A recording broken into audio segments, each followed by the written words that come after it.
لیکن وہ روبسٹ ہونا چاہیے، وہ ریزیلینٹ ہونا چاہیے، ٹھیک ہے. تو یہاں پر بھی ہمارے پاس وہ سیکیور بھی ہونا چاہیے کہ ان کیس آف اٹیکس. اور موسٹلی ہمارے پاس جو ڈیٹا بیس کے وینڈرز ہوتے ہیں وہ ہمیں گائیڈ لائنس پرووائڈ کرتے ہیں کہ ہمارے یہ ڈیٹا بیس جو ہماری ERP میں لگے گا اس میں کس قسم کے اٹیکس ہو سکتے ہیں، یا وہ کن کن اٹیک سے اپنے آپ کو آٹومیٹکلی یا سیف گارڈ کر سکتا ہے، یا اس کی اسپیسیفکلی ٹریننگس دی جاتی ہیں کہ اسپیسیفک اٹیکس کے لیے کیسے بچا جا سکتا ہے.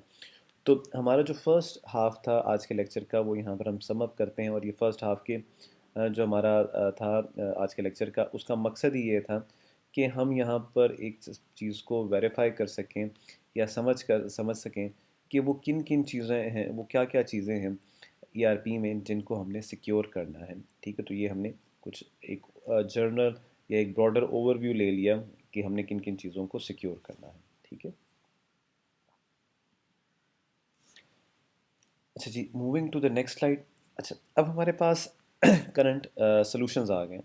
دس is the second part of the today's lecture کہ اس میں ہمارے پاس کرنٹلی ہمارے پاس کون کون سے سولوشنز ہیں جو ہماری سیکیورٹی کو پرووائڈ کر سکتے ہیں. ٹھیک ہے جی. اس میں سب سے پہلے آ جاتا ہے جی رول بیسڈ ایکسیس کنٹرول. ٹھیک ہے. جتنے بھی ہمارے پاس ابھی سولوشنز ہیں ان میں جو میجورٹی آف سولوشنز ہیں وہ RBAC کے بیسڈ ہیں. ٹھیک ہے، یعنی وہاں پر ہم رول بیسڈ ایکسیس کنٹرول کرتے ہیں. ٹھیک ہے. اب ہم نے ذرا سمجھنا ہے کہ رول بیسڈ ایکسیس کنٹرول ہوتا ہے کیا. ٹھیک ہے، اس کو ہم ذرا ڈسکس کرتے ہیں. اچھا، جو ہمارے پاس رول بیسڈ ایکسیس کنٹرول ہے، آپ نے اگر سسٹم ایڈمنسٹریشن میں اپنے کانٹینٹ سے زیادہ کچھ چیزیں ایکسپلور کی ہوں گی تو وہاں پر آپ کے پاس LDAP کے نام سے لینکس میں ایک سرور بھی آتا ہے. وہ بھی رول بیسڈ ایکسیس کنٹرول ہے جہاں پر ہم ایکسیس کو کنٹرول کرتے ہیں. ایکسیس کس کی ایکسیس؟ یوزرس کی جو ایکسیس ہے، جو امپلائیز کی ایکسیس ہے انہیں کنٹرول کرتے ہیں. لیکن رول بیسڈ ایکسیس کنٹرول کا مطلب کیا ہے؟ میں پہلے آپ کو نا جنرل اوور ویو دے دوں، پھر ہم اسپیسیفک جو یہاں پر ٹیکسٹ لکھا ہوا ہے اس کے مطابق ہم ڈسکشن کر لیں گے. دیکھیں جی، ہر ایک شخص جو ہوگا آرگنائزیشن کے اندر اس کا ایک خاص قسم کا رول ہوگا. فار ایگزامپل اگر لیٹ سے میں ایک انجینئر ہوں تو میرا ایک رول ہوگا. فار ایگزامپل میں پلانٹ کا مینیجر ہوں گا، یا میں پلانٹ کا سسٹم مینیجر ہوں گا، یا میں پلانٹ میں فور مین ہوں گا، یا میں پلانٹ میں ایک اسپیسیفک پلانٹ کو آپریٹ، ایک مشین کو آپریٹر ہوں گا. ٹھیک ہے، تو میرا ایک خاص رول ہوگا میں فرحان ہی، لیکن فرحان ایک یوزر ہے لیکن اس کا ایک رول ہے جو اس نے پرفارم کرنا ہے. ٹھیک ہے.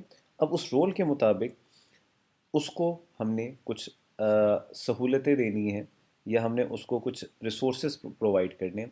لیکن ریسورسز ہمارے پاس تمام موجود ہیں، لیکن وہ رول جو فرحان کو ملا ہوا ہے وہ کون کون سے ریسورسز کو استعمال کر سکتا ہے، اس کی اسے کیا چاہیے ہوگی؟ پرمیشن چاہیے ہوگی. ٹھیک ہے.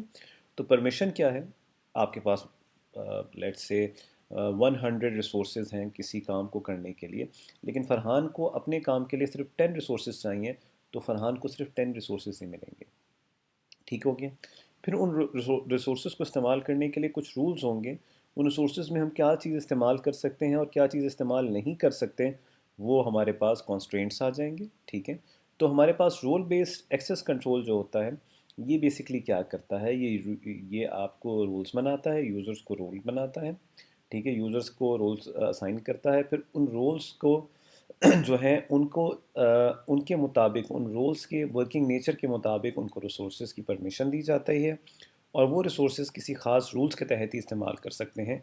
تو یہ بیسکلی ایک رول بیسڈ ایکسیس کنٹرول ہے. اس کا فائدہ یہ ہوتا ہے کہ آپ کے جو یوزرز ہوتے ہیں، جیسے میں نے آپ سے کہا کہ نیٹ ورک سیکیورٹی کو ہم بڑی اچھی طرح مینٹین کر سکتے ہیں کہ باہر سے کوئی شخص ہمارے سسٹم کے اندر نہ آئے. یہ کافی حد تک پاسبل ہوتا ہے اور مینیج بھی کیا جاتا ہے.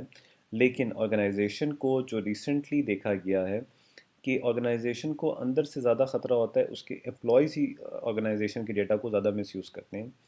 تو اس سیکیورٹی اسپیکٹ کو برقرار رکھنے کے لیے سب سے بہترین طریقہ یہ ہے کہ رول بیسڈ ایکسیس کنٹرول. ٹھیک ہے. تو اس میں ہمارے پاس دو فائدے ہو جائیں گے. ایک تو یہ ہو جائے گا جو امپلائیز جس کو کوئی بھی رول ڈیفائن نہیں کیا گیا یا اس کا جو اپنا رول ہے وہ اس رول سے زیادہ ڈیٹا کو یا ریسورسز کو ایکسیس ہی نہیں کر سکتا. ٹھیک ہے. کیونکہ اس کی اسے پرمیشن ہی نہیں ہوگی. ٹھیک ہے.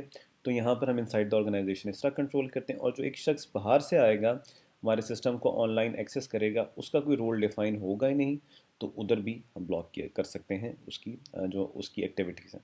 تو اب ذرا ہم دیکھتے ہیں کہ آپ کو ایک جرنل اوور ویو تو مل گیا ہے کہ رول بیسڈ ایکسیس کنٹرول ہوتا کیا ہے. اب ذرا ہم ذرا جنرلی دیکھ لیتے ہیں, ہم اسپیسیفکلی دیکھ لیتے ہیں. پرمیشنس کیا ہوتی ہیں؟ پرمیشن جیسے یہاں پہ لکھا ہوا ہے وہ ایکسیس ہوتی ہے ایک یا ایک زیادہ آبجیکٹس کے بارے میں آپ کو پہلے بھی بتا چکا ہوں. جب ہماری سیکیورٹی پالیسی ڈیفائن ہوئی ہوتی ہے تو اس میں آبجیکٹس کو ہم کیا کہتے ہیں؟ ریسورسز کہتے ہیں. اچھا, پرمیشنس کا مختلف میننگ ہے. فار ایگزامپل اگر میں ڈیٹا بیس کی بات کروں تو ڈیٹا بیس میں ہم سلیکٹ, اپڈیٹ, ڈیلیٹ اور انسرٹ ریکارڈ کی ہم بات کرتے ہیں. تو یہ اس کی پرمیشن ہوگی, کون سلیکٹ کر سکتا ہے, کون اپڈیٹ کر سکتا ہے, کون ڈیلیٹ کر سکتا ہے یا انسرٹ کر سکتا ہے, یا کون یہ سارے کام کر سکتا ہے. وہ کسی ایک شخص کو جس کے پاس یہ رول ہوگا وہی کر سکے گا. اکاؤنٹنگ میں پرمیشن کے میننگ فرق ہو جائیں گے. اکاؤنٹ کریڈٹ ڈیبٹ کرنا, اکاؤنٹ کو کریٹ ڈیلیٹ کرنا, اکاؤنٹ ٹرانسفر کرنا, یہ کچھ پرمیشنز ہوں گی. تو فنکشنل ماڈیولز سے کے ساتھ ساتھ آپ کی جو پرمیشنز ہوں گی ان کے میننگ بھی چینج ہوتے جائیں گے. ٹھیک ہو گیا؟ تو پرمیشن آپ کو سمجھ آ گئی کہ کیا ہوتا ہے. دین وی ہیو رولس. ٹھیک ہے, رولس کیا ہوتا ہے؟ یہ جو ایک شخص کام کرتا ہوتا ہے آرگنائزیشن میں, اس کا جو رول ہوتا ہے کام کرنے کا ہوتا ہے. جیسے for example assistant manager production, یا فور مین, ٹھیک ہے, یا اکاؤنٹنٹ, یا فائنینس آفیسر. تو ان کے کچھ رولز ہوتے ہیں. اچھا, یہ جو میں نے آپ کو نام بتایا نا, جیسے فائنینس آفیسر, اس کی کچھ خاص ڈیوٹیز ہوں گی. تو وہ ڈیوٹیز پرفارم کرنے کے لیے اسے کچھ ای آر پی کے ریسورسز کی ضرورت ہوگی. تو وہ جو رولز ہوتے ہیں ان کے ساتھ وہ رسپانسبلٹی یا ریسورسز ایسوسیٹڈ ہوتے ہیں. کلیئر ہو گیا؟ تو رولز کی سمجھ آپ کو آ گئی. یوزرز کیا ہوتے ہیں؟ یوزرز وہ شخص ہوتے ہیں, وہ اشخاص ہوتے ہیں جن کو رولز اسائن کیے جاتے ہیں. فار ایگزامپل فائنینس آفیسر علی ہو سکتے ہیں, آپ کے پروڈکشن پلانٹ مینیجر عائشہ ہو سکتی ہیں. تو یہ یوزرز ہو گئے. ٹھیک ہے, یہ کیا ہیں؟ یوزرز. تو ہر یوزر کو پھر رول ایک ڈیفائن ہوتا ہے. ایک منٹ. فائنلی ہم آ گئے ہیں جی کانسٹرینٹس پہ, that is the last component. تو اس میں ہمارے پاس یہ ہوتا ہے کہ جب ہمارے پاس ایک سنگل ایڈمنسٹریٹر ہو, یا آپ کو یاد ہوگا ڈومین کنٹرولر, اگر ہمارے پاس ایک ہی اس کا ایڈمنسٹریٹر ہو تو اس میں ایز سچ ہمارے پاس جو اتھارٹی ہوتی ہے وہ ایک ہی ہوتی ہے, تو اس میں آپ کا کوئی مطلب کانسٹرینٹس ہوتے نہیں ہیں. But if you have multiple sites, آپ کو یاد ہوگا سائٹس یا ملٹیپل ڈومینس جس پہ آپ نے تمام کام کرنے ہیں, تو اس میں آپ کے پاس ایک ہرارکی ہونی چاہیے ایڈمنسٹریٹرس کی. تو پھر وہاں پر جو سینئر ایڈمنسٹریٹر ہوتا ہے وہ جونیئر ایڈمنسٹریٹر کی ریسٹرکشنز لگا سکتا ہے, یا اس کی کچھ رولز ڈیفائن کر سکتا ہے. تو جو ہم نے رولز کی بات کی تھی اس کی ہم بات کر رہے تھے, کیونکہ یہاں پر آپ اگر ایک چیز دیکھیں کہ آپ کا جو ایڈمنسٹریٹر ہوتا ہے وہ یوزر سے رول کو کنیکٹ کرتا ہے اور پھر رولز کو پرمیشن دیتا ہے, لیکن وہ permissions on the basis of certain constraints ہوتی ہے, جو کانسٹرینٹس اپلائی کی جاتی ہے فرام دا ایڈمنسٹریٹر. ٹھیک ہے جی, یہاں پر ہمارے پاس یہ سیکنڈ ویڈیو ویک 12 کی ہم ابھی ختم کرتے ہیں. یہ ٹاپک کنٹینیو ہے, اس کو ہم اپنی تھرڈ ویڈیو میں کنٹینیو کرتے ہیں. Thank you.